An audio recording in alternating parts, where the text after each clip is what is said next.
It's great to get applause before you've done anything. It's like being in a legacy rock band. You show up on stage and the crowd's going, wow, then you can just go home. But I won't go home. No worries. It's great to be here. I love the salons. And as Mary said, I think I was at the first one? Yeah, I think Norman and I were both at the first salon, which was at the beginning of time because it was before the pandemic. So I'm very happy to announce that my second poetry book came out this month.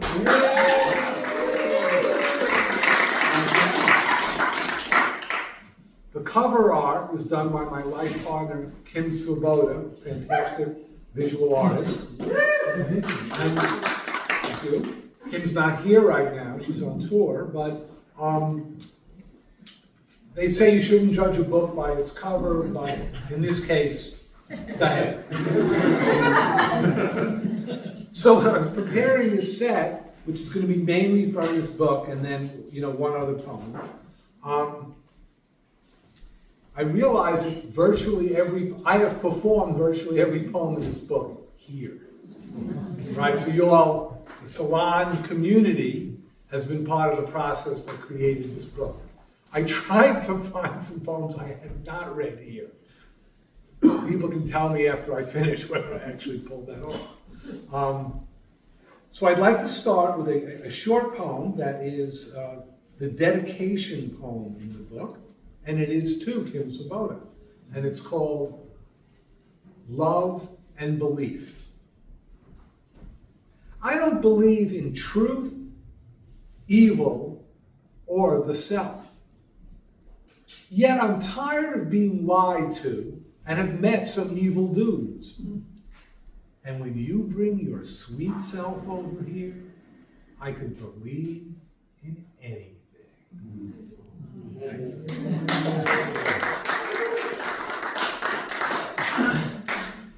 This next one is called Sarah Muller. We called her Anyuka, Hungarian for mother. My mother and Anyuka spoke old country to each other.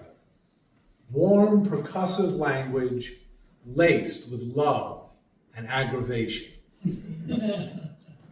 On Friday nights when I was 10, she'd come over to babysit. We would watch international Showtime, European circuses narrated by Don Amici. Animals, clowns, high wire acts, smiles and tears from Anyuka. Birth name Sarah Weiss, came to America 1910, sailed across the Atlantic alone, supported herself as a seamstress, her pedal-driven singer a fixture at our house. Married a man named Muller, lived in an apartment near the L in Astoria, conceived my mother. By the time she was born, he had gone to Jersey with his girlfriend. When the child support check didn't show up, Anyuka rode to the big library in Manhattan, found the newspaper clipping, dual exhaust suicide in Jersey garage. One of 12 children, between peasant poverty and the Holocaust, only 3 survived. Left school after 5th grade, fluent in 5 languages, avidly listened to classical music. By the time I came along, Anyuka was 68. Wispy white hair, old world dress. Subterranean apartment, Manhattan's Far East Side. We visited every weekend. Ornamental mahogany roll-back desk with those tiny drawers. Musty ambience, living room shrouded behind Baroque drapery. My folks moved her to Queensbridge, 7 blocks from where we lived. I'd wash her windows for $5, plus all the candy I could eat, from overflowing flowery glass bowls, antique wood coffee table. Influenced by the Beatles, I grew my hair long. Anyuka took to calling me Beethoven. Born into a world without electricity or automobiles, she marveled at modern inventions. Air travel fascinated her. But she thought the moon landing ridiculous, particularly the guy who played golf in a spacesuit. She'd cook for us. Chicken paprikash, stuffed cabbage, no tomatoes, thin crust apple pie with a pinch of sugar, chopped chicken liver from a faux silver meat grinder. Anyuka had a male companion. She called him Mr. Cohen. He died a few months after she went into the nursing home. When told of his death, she shrugged, slowly nodded. Somehow she already knew.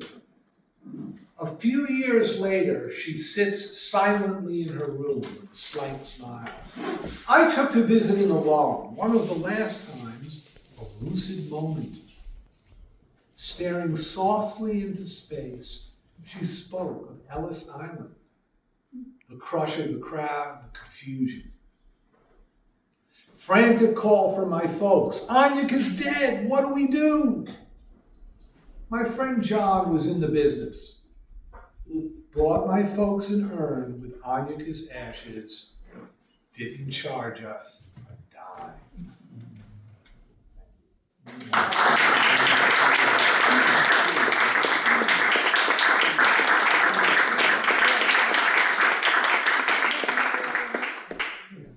Welfare Island. That's what Roosevelt Island was called when I was a kid. My father worked there. Some days he'd take me over the bridge at the end of Astoria's 36th Street, past the abandoned buildings where student firemen trained, to the hospital which housed his brainwave machines.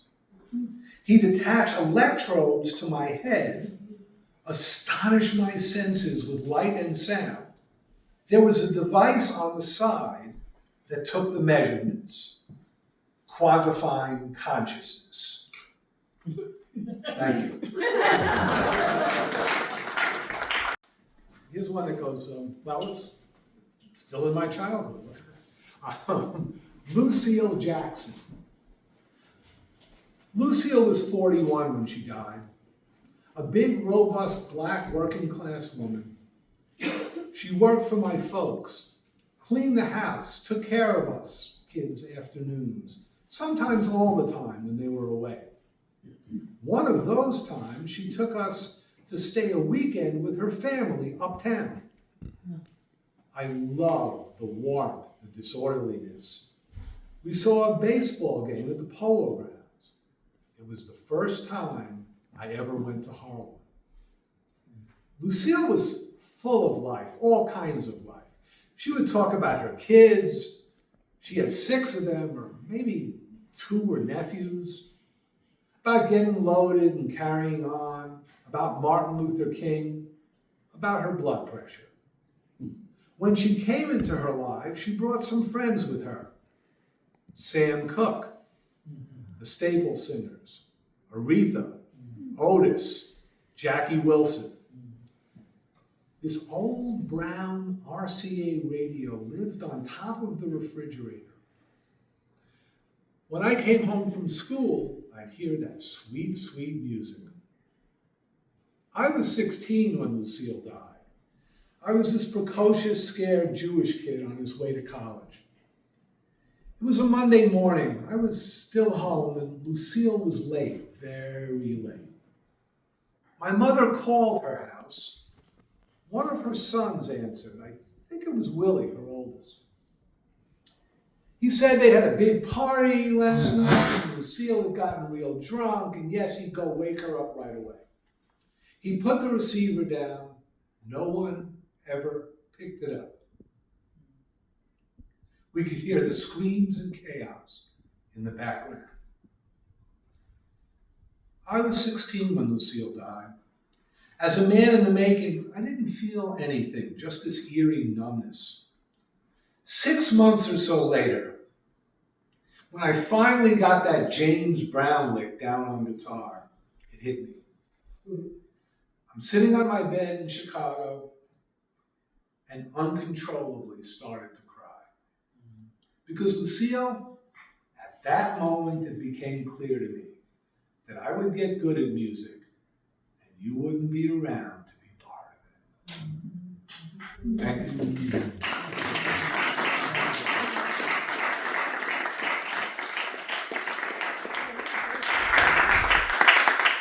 I knew I was going to cry in that one. And how many years is that? 57 years ago? Wow. Grief is a funny thing, right? Yeah. This one's called Caesar Everett, 1985. I hear the blessed blend of black voices as I climb the 3 broken marble steps of the working class sidewalk church in Bed-Stuy. I decide to go at the last minute. Wouldn't know anybody there, but this was for Caesar. I subway ride in from Manhattan, traipse through the snow and slush, thinking, neither of us live in Brooklyn anymore. I stand in the back. 1982, a scrappy insurgent campaign, Lorraine Stevens for state assembly. A middle-class white guy, a working-class black man, brothers in arms for a moment. He's an old friend of Lorraine's, lives in a low-rise housing project in the southern part of the district. In his late 30s, maybe early 40s, a former garbage collector on disability. He seems to know everyone on the streets. A friendly drunk with a mellow maintenance juice habit. Every day at 8:30 a.m., he shows up with scores of signatures gathered while walking alone in the early morning hours. Probably got those cigs without saying a word.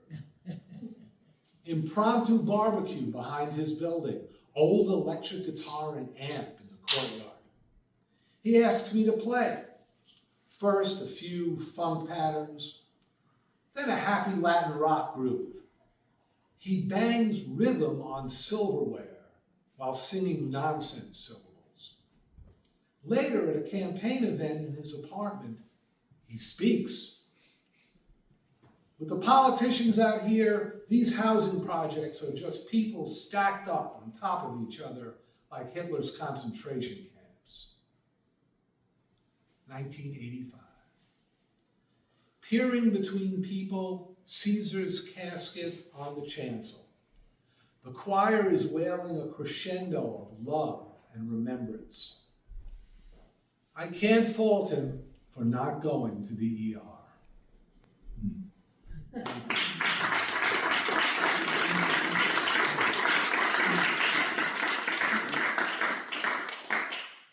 Yeah, I'd like to close with a new poem.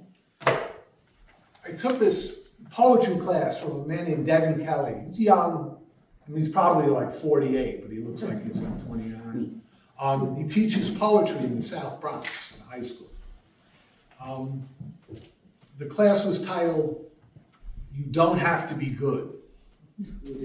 And he kind of taught this very lovely appreciation for poetry that didn't have to do with technique or anything. And during the class, we'd read 3 poems that he would give us certain poetic devices we would learn, or whatever. And then he'd say, okay, whatever you're feeling, let's spend 20 minutes, write something. So we did a class that was on repetition, which, as you probably noticed, I'm not big into when I write poetry.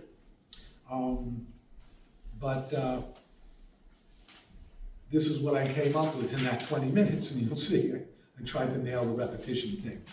This is called doo-dah.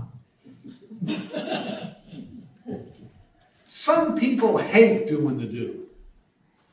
Others don't hate, but simply won't do the do. It sucks when someone tries to force you to do the do. It sucks when you try to force yourself to do the do. My parents said I should leave my options open. But what they meant was they wanted me to do the do. I don't want to do the do. Never have, never will. My do is done, did. Over, done, finito. But how do I know if I'm doing the do or not doing the do? Do you have to do the do in order to stop doing the do? Or can you go straight to its negation? Is doing the don't the negation of doing the do? Or just another sneaky way to do the do? Can something be itself and its opposite at the same time? Or is that just another way to do the do? Maybe you can't escape doing the do. Like a Klein bottle, having no inside or outside, or both an inside and outside at the same time, which sounds like a contradiction or oxymoron of some sort, but the Klein bottle does its own do, from the inside out or the outside in. Like Dylan once said, impossible, and he hands you a bone. Mr. Jones is certainly doing the do, and so is Dylan. But is it the same do? Are there different do's? Some people like to enumerate the do's and don'ts. But to me, it's all doing the do. Any way you slice it or dice it or fry it or spice it, you gotta try it. Then lo and behold, you're doing the do again. For the nth time, too numerous to mention, an infinitude of do's to be done simultaneously. But Gödel said time doesn't exist. So what could simultaneously even mean? Or maybe he meant that everything is simultaneous, like you're walking your dog. And then you notice that, shit, I'm doing the do. Is this an endless loop? Or a loopless end? Or a Lollapalooza where as many bands as possible do the do?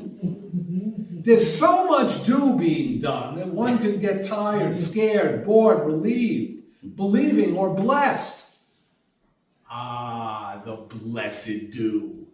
Being done to death by everyone in no particular order. Because when it comes to doing the do, there is no particular order. There may be no order at all, which brings us back to Gödel and his timeless universe, where all manner of matter do the do ceaselessly until the end.